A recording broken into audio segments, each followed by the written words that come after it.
PIT ရဲ့ capital ကိုခေါ်လိုက်ဟုတ်ပြီနော်အဲ့ဒီထဲမှာငါတို့ key ထည့်မယ်ဒါက China မြန်မာ Singapore Thailand ပါပြီးတော့အဲ့ဆိုတာကြတော့ okay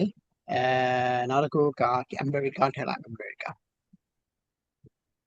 okay America ရဲ့မြို့တော်ပါတော့ဟုတ်တယ် Washington DC ညော okay အဲ့တော့အဲ့တန်ဖိုးတစ်တွေထည့်မယ်ဆိုလို့ရှိရင်သူ့ရဲ့ dictionary ယူပြီးတော့ key ကိုယူပြီးတော့ဗာထည့်ရမသိလားအနောက်မှာ equal assignment operator ပြီးတော့မှအနောက်မှာဘာလို့ပေးလိုက်ရလဲဆိုတော့တန်ဖိုးထည့်ပေးလိုက်ရမယ် okay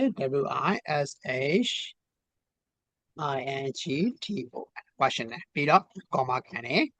comma ခံပြီးတော့သူကဒီလိုပေါင်းတယ် comma ခံပြီးတော့ D.C Washington DC ဟုတ်ပြီနော်အဲ့ဒါပြီးသွားလို့ရှိရင် zero brain so capital dot